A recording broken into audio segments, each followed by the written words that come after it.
Hello, welcome to everyone to our fourth and final Common Ground Roundtable.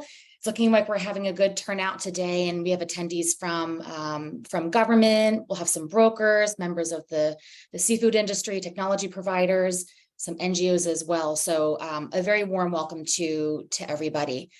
FishWise has been in the data collection and feedback collection mode for the past few years. So today I'm really looking forward to exploring how the conversations like the one we're going to be having today can positively affect the future of SIMP and capacity building efforts. Before we get started though, there's just a couple of housekeeping notes. We are going to be recording this webinar for those who couldn't attend. We will make that available to them and to you all if you want to share that with your networks afterwards. We also welcome any dialogue via the chat or the Q&A functions. Both are available, and we have some FishWise staff on the webinar today as well who are helping us monitor. So we'll do our best to answer those questions as they're asked in case you'd like to continue the conversations afterwards. If we don't get to them, we'll also share our contact information with you at the end. For those of you who have joined our previous roundtables, I hope you remember me. My name is Lindsay Cerrone. I am a Senior Project Director with FishWise's Traceability and Counter IUU Fishing team. I've been leading our industry outreach since we've been starting this work since about 2018. With me as well today is Alyssa Withrow. She's a project manager on our team as well. She's been pretty integral to the success of our past few roundtables, and she'll be helping me today moderate our first Q&A panel, as well as answer some questions posed from the audience. So I have two other colleagues on the webinar, Hanai and Sarah, who might pop into the chat to answer some questions as well, or address any tech issues.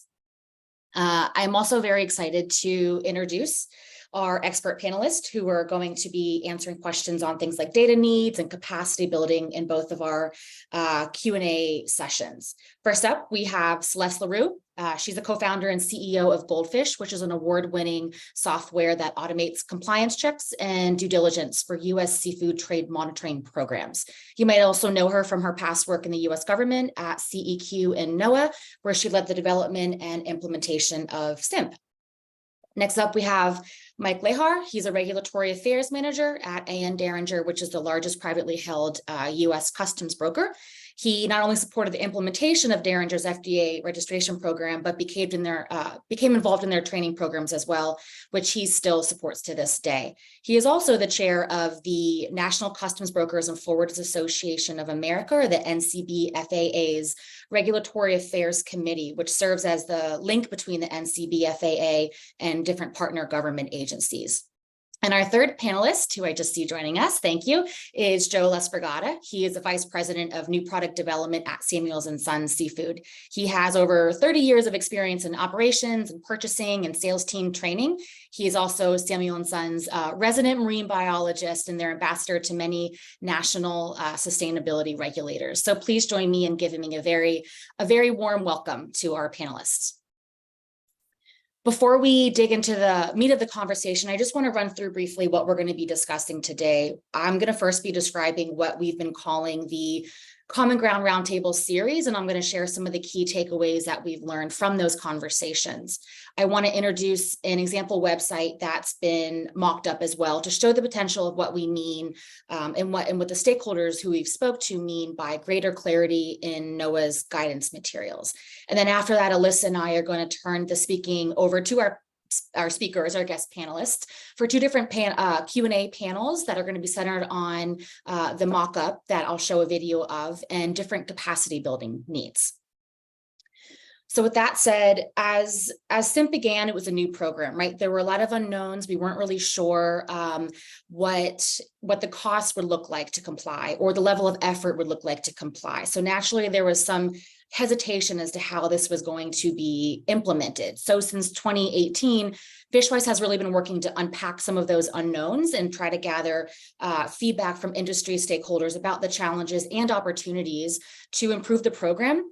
And really the culmination of all of those are found in a series of findings reports, which we titled the Common Ground series, that summarize the significant alignment we've seen in what people have been sharing with us. We will share the link in the chat with you in case you're interested in understanding that work more and digging in. So let's fast forward to the past 12 months. We've really pivoted away from surveys and interviews, and now we've really dug into these sets of and convening these 4 past roundtables, which has a threefold objective you'll see here. We first really wanted to create an opportunity for stakeholders that don't normally meet to get together, right? These kinds of discussions, I really believe, are critical to fostering inclusive regulatory processes. And in doing so, we wanted to create learning opportunities all around as the stakeholders were hearing from each other's experiences and recommendations for making SIMP more effective, while also optimizing smoother compliance. And then finally, we wanted to identify areas of commonality and aligned needs, both within and across stakeholders, that we could share with the US government as sets of recommendations. So today, while today is our final meeting in this series, hopefully it's not the end of our IUU fishing conversations. We've already convened 3 other roundtables since last fall, and you'll see here the progression of who we spoke to and what topics we covered. But today I'm looking forward to really getting to share with you all a much broader audience than previous roundtables, what we've been learning over the course of those dialogues, but really importantly, introduce you to an example mock-up, sort of a potential solution, if you will, that gets to the heart of stakeholders really telling us that they needed clarity and guidance materials. And as well, you'll be able to hear from our expert panel on their thoughts, their experiences and needs when it comes to capacity building for NOAA's largest trade monitoring program, SIMP. So you understand a little bit of how we got here today, why we got here today. I want to walk you through the 4 main learnings or key takeaways that we've heard and sort of digested from our past roundtables. The first key takeaway touches on program efficacy. I'm really confident to say that everybody here on this call does share a common interest in keeping illegal and intentionally mislabeled products out of our markets, out of our supply chains. But there's also a shared concern about SIMP's efficacy at achieving that goal. So when we're thinking to the future, the majority of stakeholders that we spoke to agreed that one of the more tangible ways for the industry to see the beneficial impacts of SIMP would be if the US government were to issue more regular substantive communications. Maybe this looks like press releases, briefings, more regular reports, website updates. It could cover topics like enforcement actions taken, how guidance materials have been updated. Maybe there are aggregated or non-confidential risk trends or statistics that could really help the seafood companies sort of identify, better sourcing practices. Maybe efforts on how the supply chain information is being validated and used.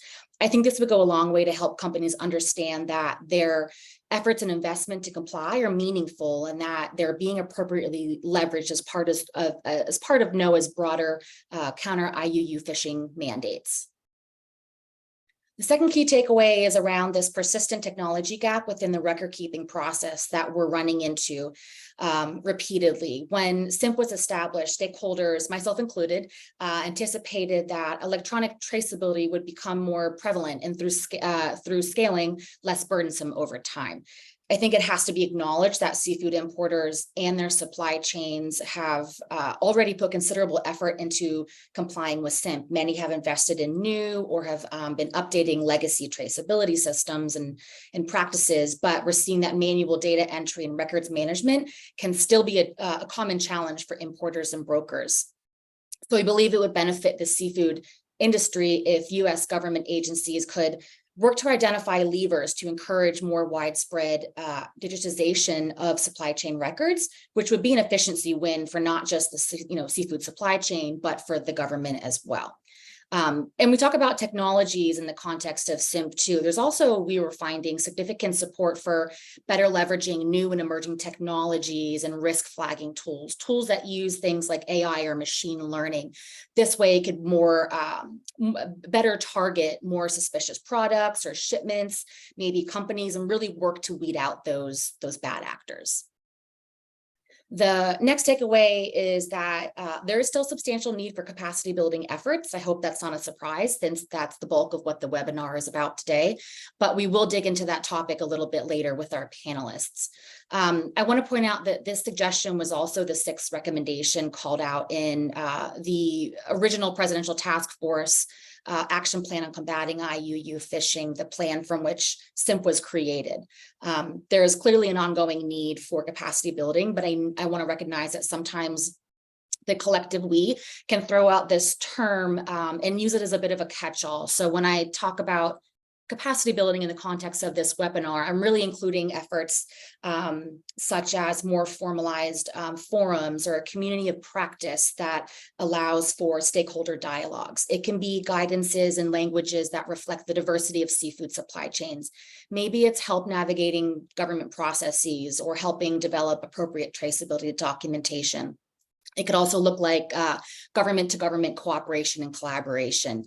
The thing is that all these efforts really could affect rates of compliance and program literacy, not only across domestic re-imported products and overseas supply chains, but small scale fisheries as well, which we know face their own struggles when it comes to meeting SIMP's requirements.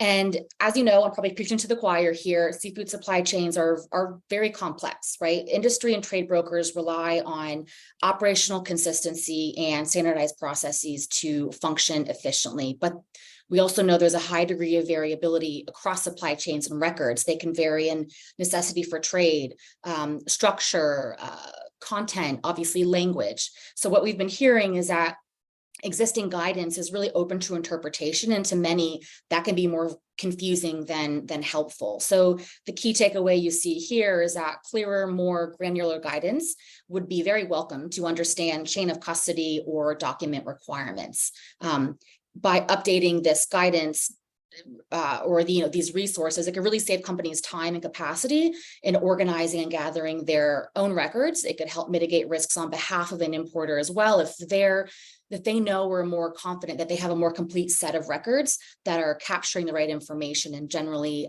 streamlining the reporting and auditing process. So we're taking these key takeaways and we're turning them into ideally solutions. So the video I'm going to introduce to you on the next slide is one of those potential solutions, and it's a direct response to our last roundtable. As I mentioned, lack of clarity on document requirements, especially when we talk about audits, has come up repeatedly. So a couple of months ago, we asked the brokers and importers in our last roundtable whether it would be most useful or most helpful if NOAA provided more specific guidance on chain of custody records needed for an audit, or they need more specific guidance on the key data elements or the information in those records. The answer was a little bit of both. Different folks are running into different challenges. So a solution that was proposed was an easy to use searchable table or a matrix that clearly explained the documents and data required for an audit. So the video you're going to see is an example website that we've had mocked up that aims to provide clearer guidance in the audit process, and in doing so tries to help overcome these common challenges we've been hearing over the years around various document interpretations, lack of standardization within the audit process, as well as some challenges with document accuracy and completeness.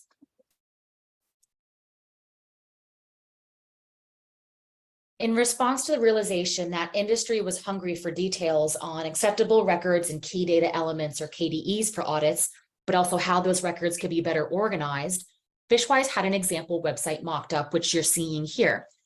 This is not a live website, but rather meant to show how NOAA could update and more transparently share guidance information that would benefit companies when it comes to an audit and having complete chains of custody. I want to acknowledge that what I am showing you here does go beyond just entry filing needs, although those KDEs are shown here in these tables with the blue asterisk. We know importers who have been audited many more than once don't want the choose your own adventure experience with audits. And what I mean by that is that often the same company has had non-standardized audit experiences with different chain of custody records and information being requested from different auditors. Therefore, the companies we've spoken to have voiced their need for a more straightforward framework of supply chain records, not only for SIMP compliance, but in order to make data collection more streamlined. So the first section on the website is a simple guide that walks through examples of acceptable record types and the priority KDEs associated with those records. This is all organized by a critical tracking event, or a CTE, and that event's custodian. I want to point out that NOAA's current audit guidance is CTE based, and we're not saying that this example mockup needs to change that. In fact, we're actually proposing that the custodian be in addition to current guidance, not in lieu of. This could better address how the critical tracking event aligns with the keeper of that information and where an importer would need to go to access that information.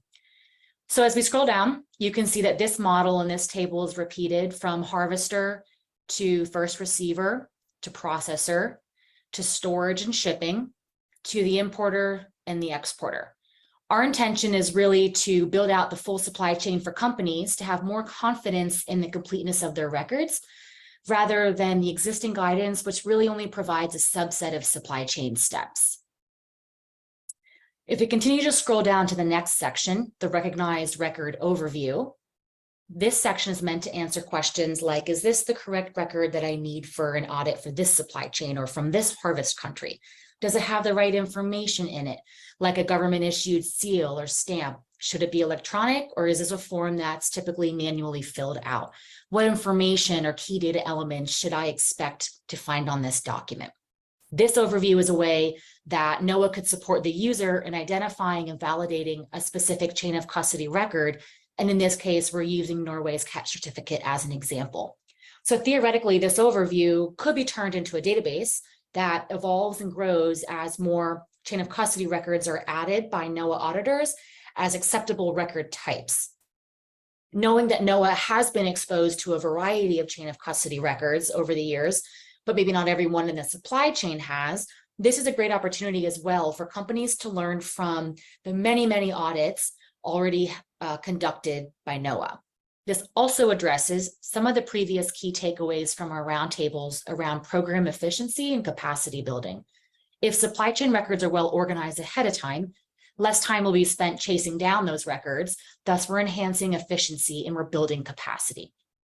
Now, this last section is an example of how importers could organize documents to not only support their own assessments, or what I call prevalidation of chain of custody records, but also streamline an auditor's review process. I like to think of this as an if this, then this scenario, right? If NOAA provided more clarity, as we were just discussing above, then it could facilitate the industry to give the government information in a more precise and organized manner. You'll see here it could be as simple as these 3 steps. Step 1, companies within a supply chain can add their chain of custody records to an appropriate folder based on the critical tracking event. And here we have harvest, landing, processing, storage, and shipping.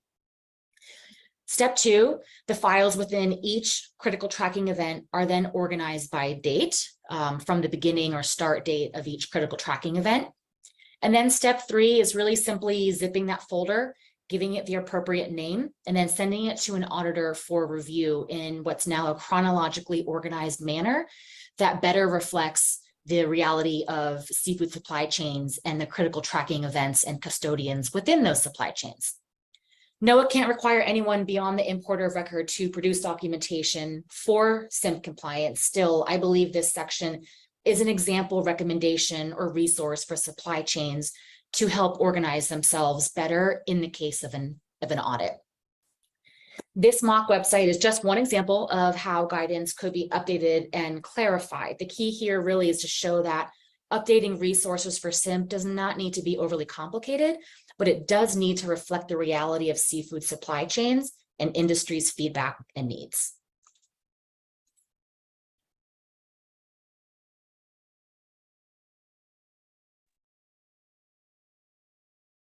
Great, thank you, Lindsay. If you're interested, if you're interested in talking more in depth about this mock-up example, please do get in touch with us, as we'd be happy to connect after the webinar. In the meantime, I'd like to begin with the discussion with our expert panelists, who I hope will share their views on this example mock-up and speak to their needs for more transparent and aligned guidance. So if you give us 1 second, we'll get those pinned to the screen. And I'll be happy to reintroduce to you Celeste, Mike, and Joe. Hi, everyone. Awesome.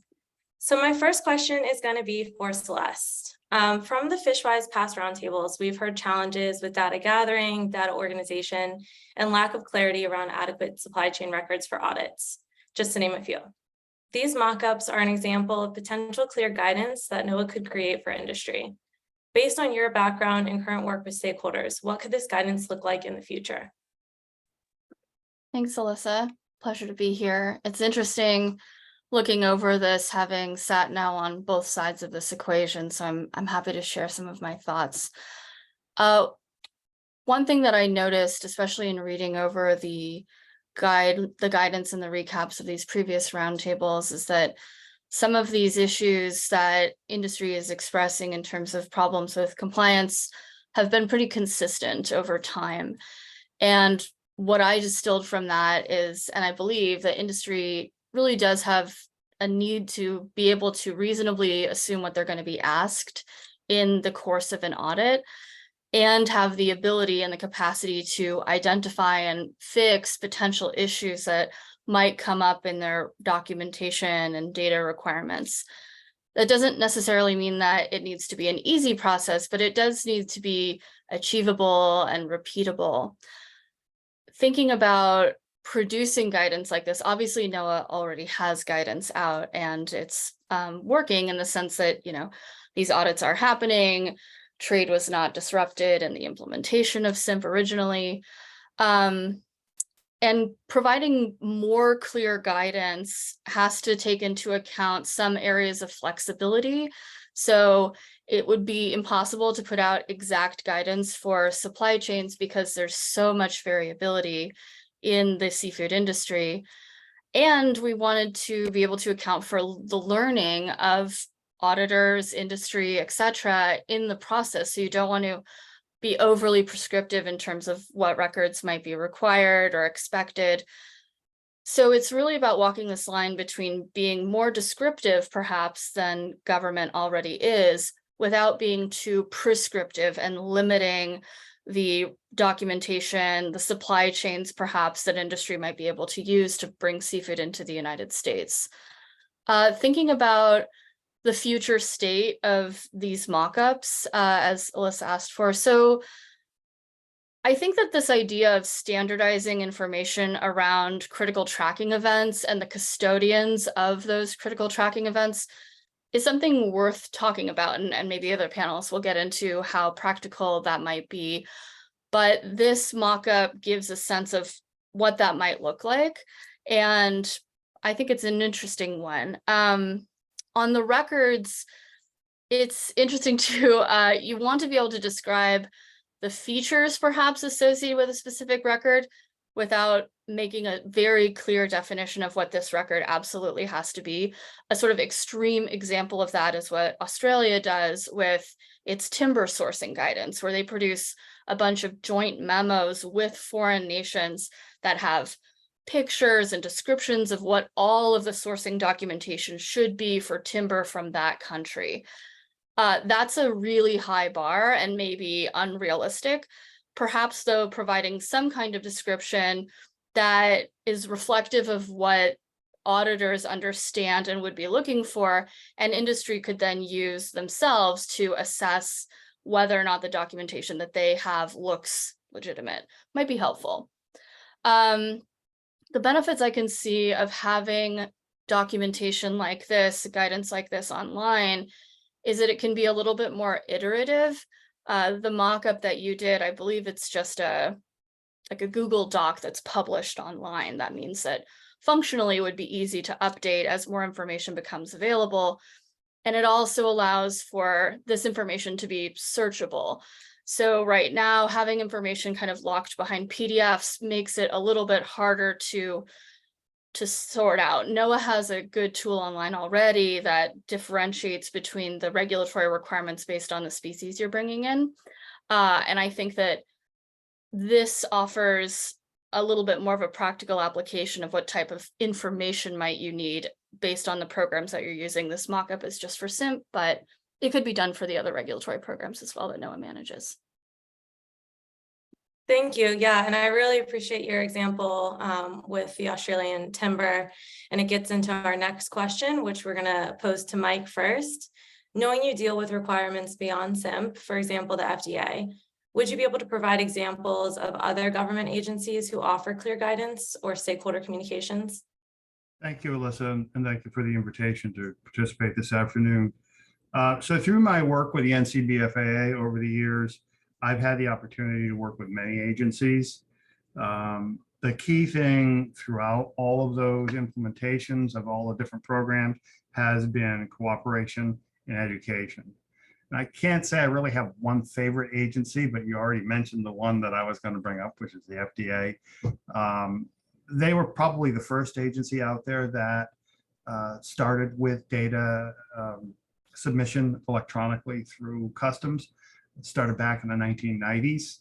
And then after 9/11, they had the bioterrorism agreement that they had to implement all the requirements for. And the key thing with the Food and Drug Administration is they did a lot of outreach and a lot of education well before the implementation of the requirements. And they've continued to update all of those over the years. And we've had more and more programs that have been added as time has gone by. I can think of a series of documents, what importers need to know about prior notice, what importers need to know about food facility registration. These are things that, once the party's over and the implementation has been completed, a couple of years down the road, you've got somebody who's new, and these documents are still there.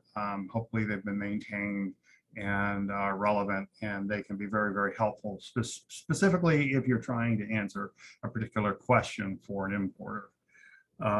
The other agency that comes to mind is the Consumer Protection Agency. They started working with us about 10 years ago. So we've had an ongoing dialogue with the CPSC for 10 years, and we're right at the finish line now. And that dialogue between trade and between industry has really helped them to develop a great program that I think is going to work very well. And they really stand as an example of an agency that has gone the extra mile to make sure that the program that they're implementing works for everybody. And lastly, my poster child, because they've been very active and very recent, and that is the National Organics Program, which is part of the Agricultural Marketing Service through the USDA. When they started working on implementation of their electronic submission regulations, they reached out to trade, they reached out to industry. We had a number of calls and webinars where we were able to help to educate the NOP. And it was very obvious from the start that their perception of what we do was not accurate. So we were able to educate them, and we were able to have them basically go back to step one and work through the whole process with the and we are going into March 2024 as the mandatory date for data submission with them. And I think it's going to be a very successful rollout.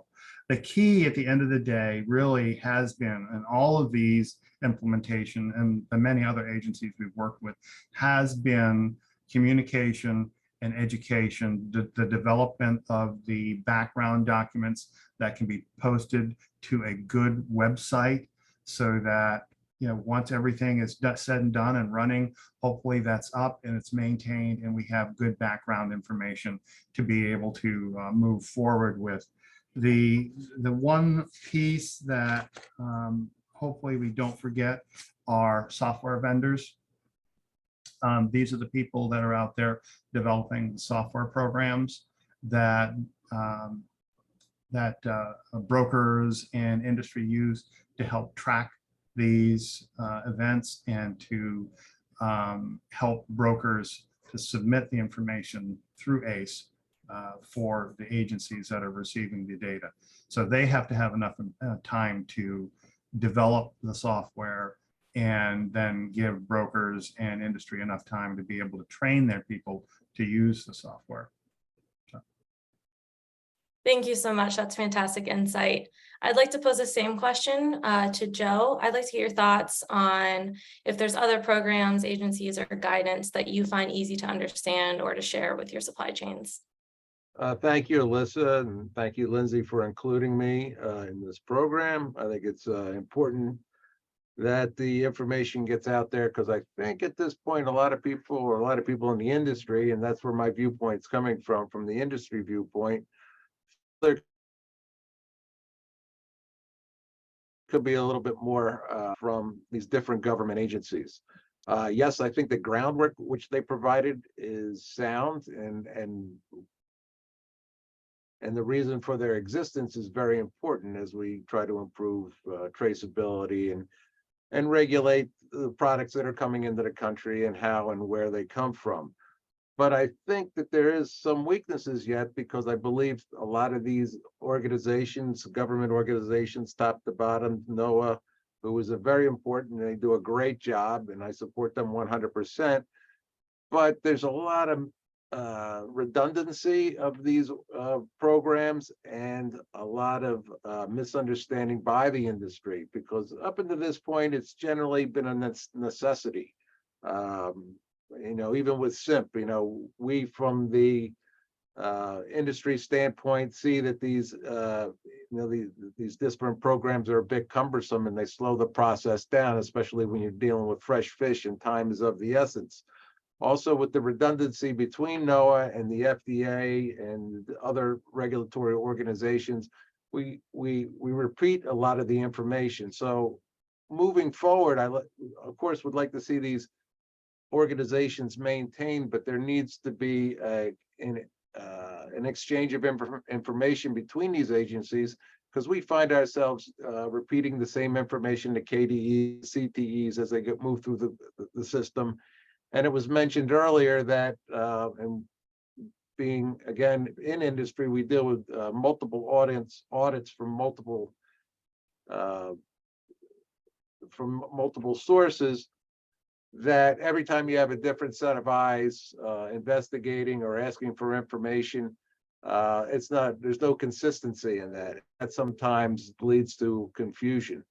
So I think even though Michael says they do provide a lot of information, I think there has to be, especially as these programs are expanded, even more interaction with these different agencies, with industry, with an explanation and a standardization which doesn't exist at this point. And we find that very frustrating, because I think that 99% of the people in the industry want to comply and want to combat IUU, and also any type of products that aren't appropriate for import. Thank you, and thank you all. We will switch back over to slides to get into capacity building, and then follow that with another panelist discussion. Lindsay, take it away. Thank you. I'm hoping you all can see this slide, right? It's always the moment of truth when it comes to technology and resharing screens.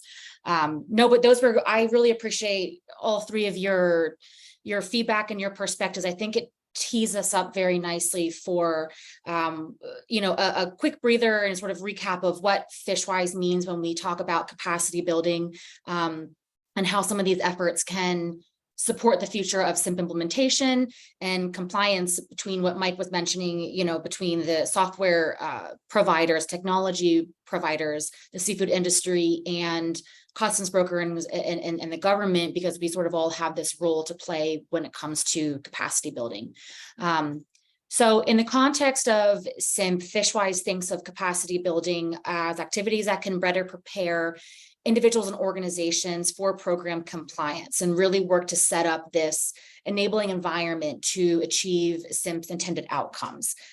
These efforts by government and supported by industry and civil society partners are going to increase the number of stakeholders that better understand the program, which is crucial to ensuring that there is successful implementation, especially as our panelists just mentioned, if the program is expanding to new species. But we all know it doesn't look the same for everybody, right? You know, what a broker needs is going to vary based off of what a seafood importer is going to need, because they're interacting with the program differently and they have different day-to-day operations. So to try to better understand these different needs, we drew upon the United Nations Development Group definition, and really this is the process whereby people, organizations, and society as a whole are working together to strengthen, create, adapt, and maintain capacity over time to achieve these development results. And there are really three levels, right? They're meant to be interdependent and mutually reinforcing at the individual, the organizational, and enabling environment. So at the individual level, capacity building really focuses on improving skills and knowledge and performance through training and experiences. Maybe an example of this looks like providing a workshop or resources or tailored guidance to enhance the expertise of that individual within the seafood supply chain. Capacity building at the organizational level or this company level really seeks to improve performance through strategies, plans, partnerships, leadership. Overall, we're really looking to strengthen organizational systems and processes and roles and responsibilities. This, for example, could look like supporting a company in their transition from a paper-based to electronic or more digitized traceability system. And then lastly, at the enabling environment level, this is really what we think of as the regulatory landscape. Capacity building here involves improving the policy framework to address economic, social, political, environmental factors in a cohesive manner, in a complementary fashion. Maybe this looks like enacting inclusive policy development processes so that more diverse sets of voices are heard and not just the loudest in the room. But what does this look like, right? What do we need? How do we put this into practice? We think it involves three main steps. The first is sort of where we are today, creating a more regular formalized fora, for example, these roundtables. It can look like similar discussions such as what the CBP's Trade Support Network does, and to offer the stakeholders the space to discuss updates and challenges and success stories. It can be related to SIMP. It could also be related to any other seafood policy or legislation. At the core is also equipping stakeholders, including importers and their overseas supply chains, with the knowledge and skills that they need to do their job efficiently and effectively. We really want to ensure that all participants in the seafood industry can confidently navigate SIMP requirements and contribute to a more transparent and compliant seafood supply chain. Another way to help facilitate capacity building is also through these toolkits that can provide more clarity on SIMP requirements. These are meant to empower stakeholders while also streamlining compliance and reporting. The key takeaway from these slides is really that everyone has a role to play when it comes to capacity building, whether it's an importer working within their own supply chains or a partner government agency working within their enabling environment or their regulatory landscape. So what you see here on this slide is really just an example of what government and industry can do to support their own capacity building efforts. And I want to acknowledge that there's also civil society partners that are very ready and willing to help. So enough talking from me. I really want to hear from our panelists again. As mentioned earlier, capacity building needs look different to everybody, right? So I want to turn it back over to Mike and Joe and Celeste and really hear from them in terms of what they think about as the future of some of these needs and or even other seafood related regulations. So let me stop this real fast.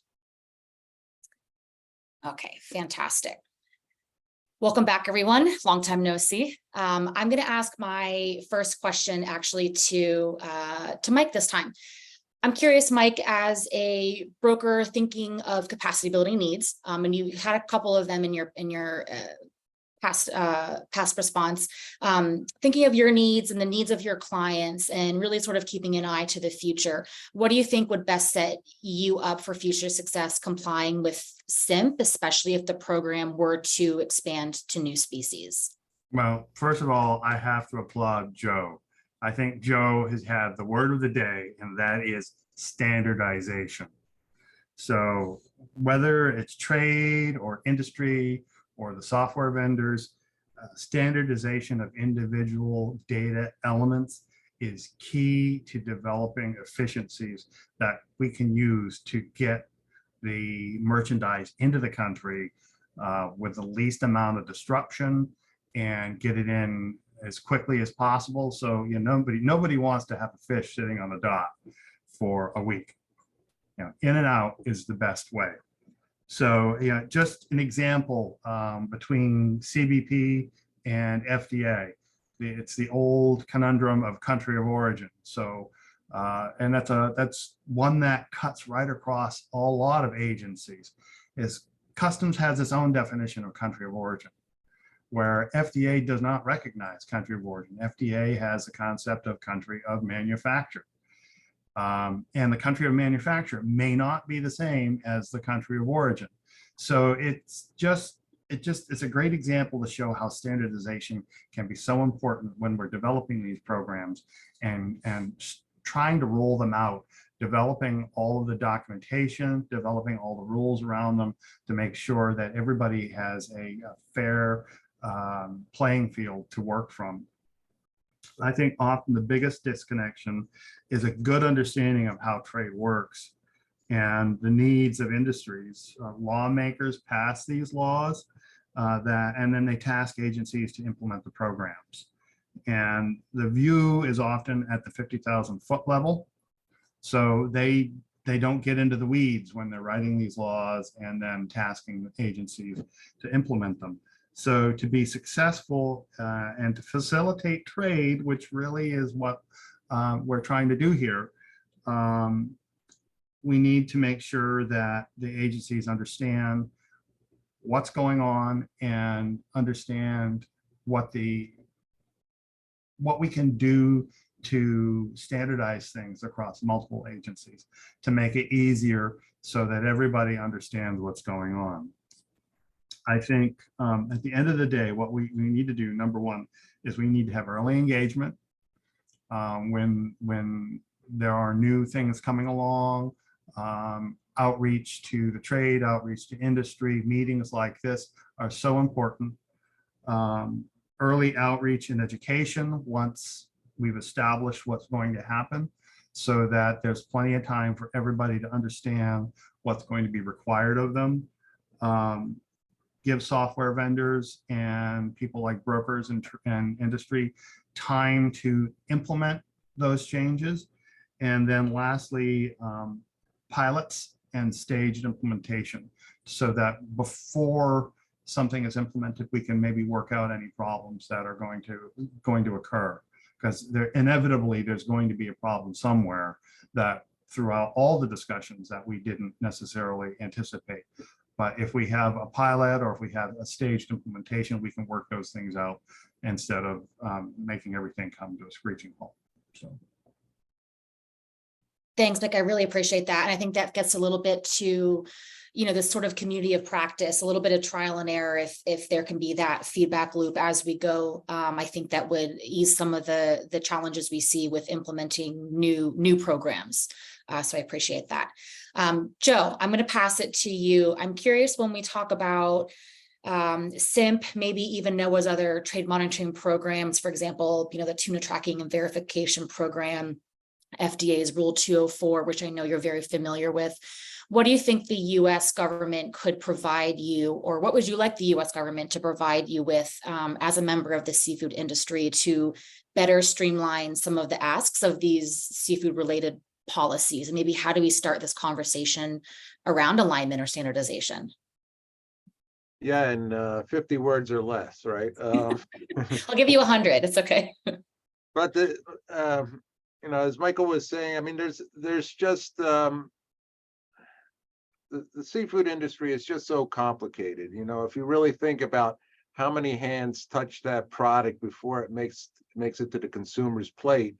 You know, there could be 10, 15 steps in between by the time it actually reaches the market.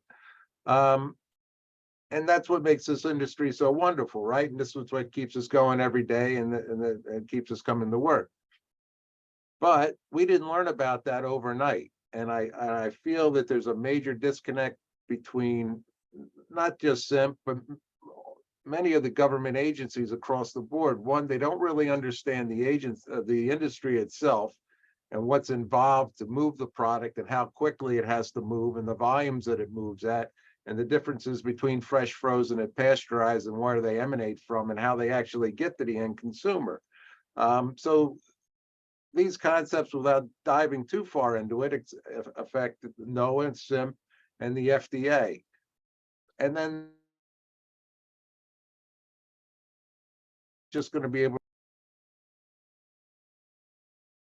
to exactly want when they don't know what they want themselves or how they're going to make it work. And, you know, leading more to Section 204, we're running into this with the FDA. They set standard, they set policy, and at the beginning of it, they said, well, it's not going to be an undertaking, nor is it going to impact the industry itself. Well, guess what? 204 couldn't be any more opposite of that statement, right? It's going to require, as Michael was saying earlier, development of new data traceability systems, right? Which don't exist at this point. I mean, you can even look at FDA shellfish and see that we're still doing things the same way they were doing 50 years ago when they implemented it. It's pen and paper, and it's ridiculous that there's not a traceability system there. Well, the same thing goes with SIMP, right? There's all these KDEs and data that's being accumulated for the first 17 species or whatever it is coming into there, but nobody's using that information. And a lot of that information's duplicated in 204. So why aren't we consolidating these efforts so that that information makes it all the way through the chain, from the beach all the way to the plate, because that information is going to be accumulated by SIMP. And yes, in this day and age, with different species and products from the wild sector, you know, becoming less and less available, and let's also remember it's becoming more and more not profitable, but they're more and more expensive, right? There's a higher value to these different products. So we're talking about a fair amount of dollars coming in. So it's worth to be monitored. But we need to combine all these different agencies to work together and work on the same format so we can share this information. We can't assume that the industry is just going to acclimate to it as they did to us back with seafood HACCP, right? They just say, well, this is what we want, and we expect you to design and implement your own systems that complies with what we expect. You can't do that with this. You know, you see the USDA, you know, that spends a lot of time within industry. They provide grants and they go out into the field and they work with industry, and that's why it's fairly successful. FDA and NOAA need to do the same thing. They need to provide resources and guidance to show industry how to do it. You can't just expect everybody to do it. Not to mention, we're also expect 80% of the seafood that comes into the country is imported. So we need the rest of the supply chain to also acclimate, the rest of the world. So how are you going to, you know, we're talking multiple different languages, multiple different cultures, people with different levels of digital accessibility to all be on the same page. So that's what I think we really need is to really reach out, standardize, everybody sit in the same room and explain what we're trying to achieve. And I think we're all trying to achieve the same thing, which is a full traceability system beginning to end. But you can't put the pressure on the industry because you're asking us to handle 3 or 4 different systems to accomplish the same thing. If we all put our energies together, if everybody works together, simplifies it, and then expand, work from the inside out, I think then we can actually have a system that's going to achieve, you know, the IUU request, the traceability request, and basically the most important thing is that the American public should know where their products are coming from and feel that they're safe to eat and share with their families, and also we can manage the different stocks and species of product around the world, so they, we can have them from generations to come. Absolutely. I knew you'd put your marine biologist hat on, so I really appreciate that. But it gets to my, the previous comment about you, and you nailed it. We're on the same page. We're rowing in the same direction. So trying to speak the Yeah, but same. we're not there yet. We're just not No, there yet. but I think you're right. And what Mike was mentioning, standardization could really help, and sort of speaking that same language could help us get there, hopefully a little quicker. So I want to ask Celeste, I'm realizing that we're almost at the end. I can't believe how fast hours go. I would love if you could speak to what you see as the future of seafood regulations, right? It can be above and beyond SIMP. It can include what, Joe was mentioning around the Rule 204. We have the certification of admissibility. What do you see on the horizon, and how do you think conversations like these could be helpful in trying to identify commonalities for more effective capacity building, or better feedback loops, so that way, like we were saying, you work from the inside out and you have a little bit of buy-in at the beginning of these programs. Happy to hear your thoughts. Sure. Yeah, thank you. I can provide a high-level understanding of the trends I see. We're a software developer, so I'll provide my feedback in that context. But watching the general direction, it does seem, I completely agree with Joe, that there is an expectation that there's way more than just one up, one back basic traceability. There's a granularity of information that seems to be extending sort of through the entire supply chain. And 204 is a good example of that, but there are others. Another thing that doesn't come up here, but is worth keeping in mind, is that other countries are also developing import regulations that may or may not look like SIMP or something else. And so if you're sourcing product, the person, originating there might need to have all of the data and records required by multiple different nations. So tracking all of that is also just an extenuating factor that will get more and more challenging. And there, I think, are going to be more and more of these sort of special cases, like the Uyghur Forced Labor Prevention Act and how that's being implemented. Or it's really fun for me being a member of the NCB-FAA and sitting in on conversations about how aluminum casting and smelting is being managed, and thinking, oh, how is this going to translate perhaps to seafood if there were more digitization required about mid-supply chain steps, and what that might translate to for industry if that became a requirement. As a software provider, so what we do is we've created essentially a translation layer on government regulations to provide assurance that the information that folks have is complete, it's required for entry filing, it's accurate, and that ultimately the seafood was sourced legally. And I'll just highlight a couple of points that my co-panelists made here. So standardization is so important for software development. I've spent most of the last 3 years on standardization alone. That's standardization of vessel lists, standardization of fishing areas, standardization of gear types. Think about like the MMPA imports rule versus SIMP versus the FAO. All of these are different, and other countries have their own lists. Trying to make sure that all of these are reconciled and make sense with one another is extremely challenging.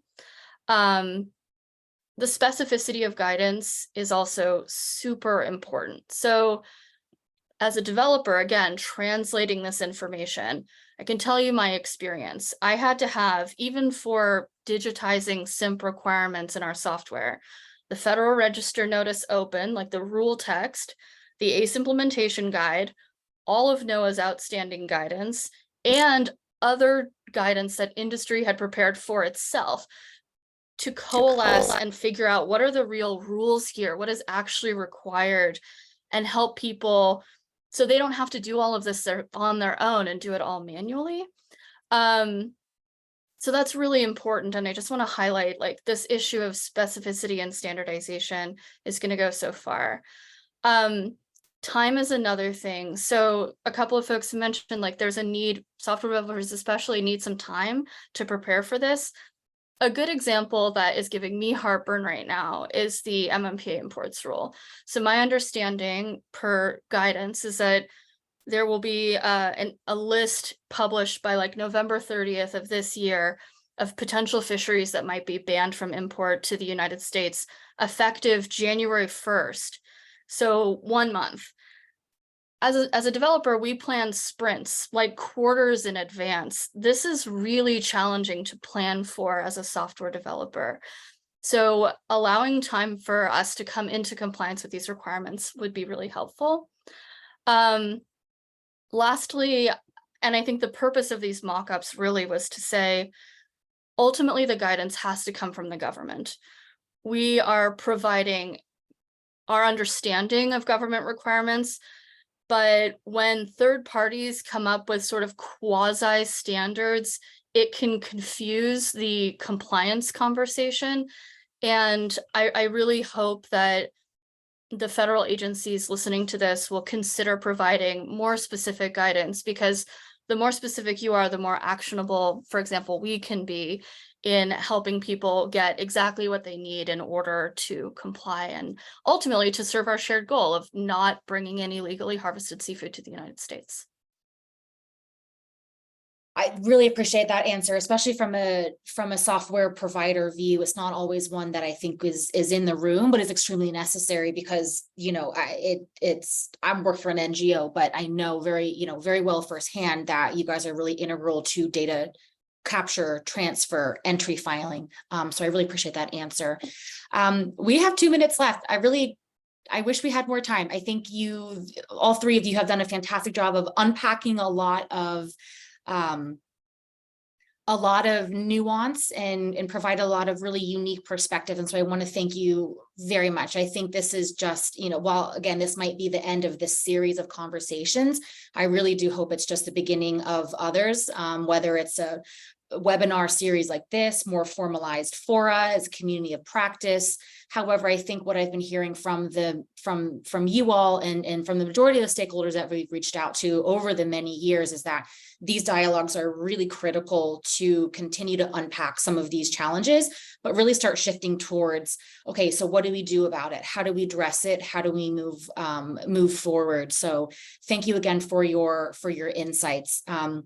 FishWise is planning on continuing in some capacity, continuing to host some sort of dialogue and continuing to collect feedback from different stakeholders. So please do get in touch with us if you're interested. Alyssa, or I think Hanai, or we'll put our general email address at FishWise in the chat if you want to reach out to us, if you weren't able to ask a question or if we weren't able to get to it.